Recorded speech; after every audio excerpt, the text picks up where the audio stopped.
So recently, I was driving along, went to go load some stuff in the back of my car, and the hinge portion had broken off, leaving the glass free to fall down, leaving only one hinge on it. So today I'm going to replace that hinge there. So to start off, I'm going to open up the back hatch here. We have to get in here into this current little cubby right here. It's going to be a 10mm bolt that we're going to use to remove that guy. And so, I already have it loose, I think. We should just be able to back that guy out of there. Hopefully I don't need to hold on to the other end. Looks like it's coming off all right. This will allow us to remove the current hinge. I've already purchased this new hinge off of Amazon that we'll be installing today to replace that one that's been broken. We're going to turn around here and we're going to, I think I'm going to have to shut the door a little bit and then put this through the top. We're going to use the current bolt that we took off of the other one, and we're just going to install this right away.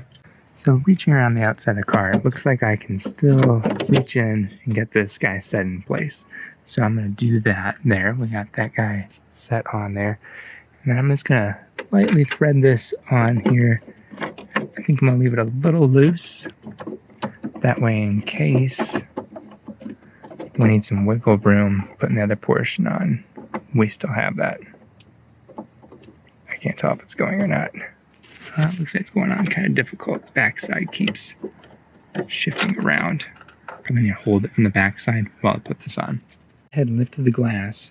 While trying to install the new parts, I've noticed that this part does not fit in here very well, and so I'm not able to actually get this piece in order to hook up this new hinge section.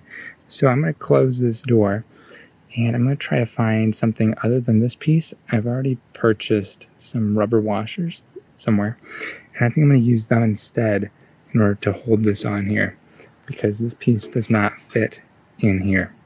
And now that we have that guy kind of set in place, we're going to go ahead and we're going to close this door.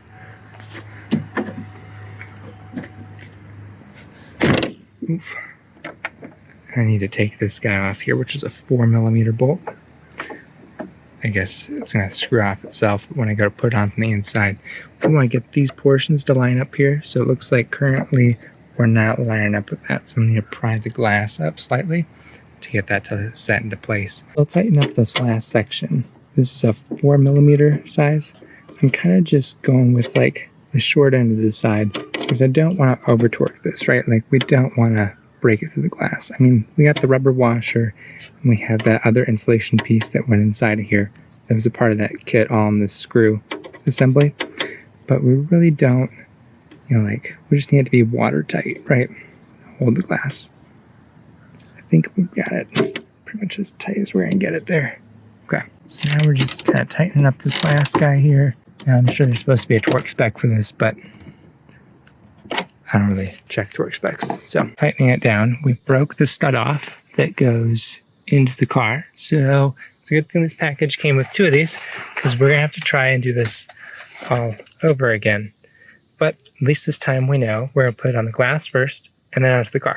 So what happened is this piece threads into the insert that's inside of here. And what it did is it stripped that out. So I'm not sure if we applied too much torque, but we're going to try to make sure that we have this more center aligned this time.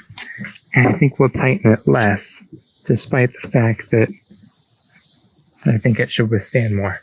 We did earlier. We're going to put this on the glass first, and then we're going to install it to the vehicle. We're going to give that a shot. So using the 4mm wrench, we're going to go ahead and tighten this guy up here.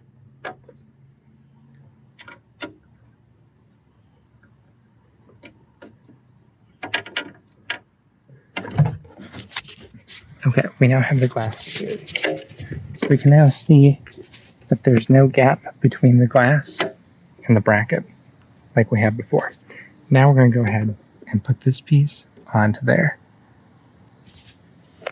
In order to make sure I'm not over tightening it this time, I'm going to use only the socket with my hands instead of the wrench.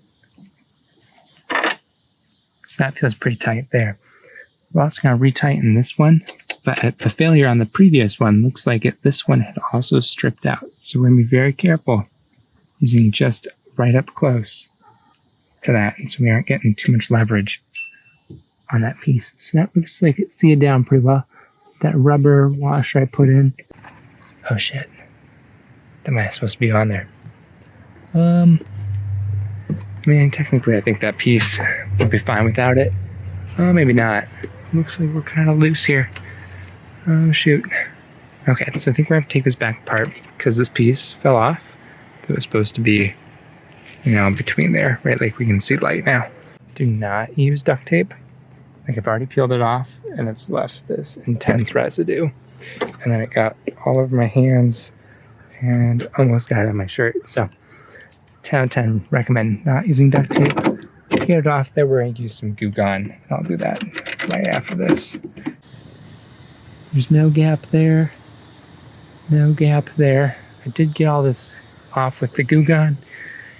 And I think we can put this piece back in. Earlier, I thought that when that part broke off and it was stuck to this insert that was on here, I thought that I wasn't going to be able to get that nut off because the nut has a washer that's attached to it, but it feels separate. So it kept spinning freely and not coming off. I think I'll save all those components in case I need to salvage something later.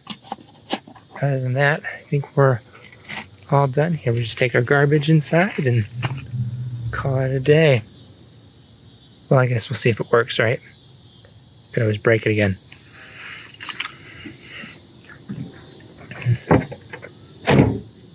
And the glass. And of course, the gas shocks need to be replaced, but besides that, this looks really good. Matches up with the other side pretty perfectly. Matches just fine.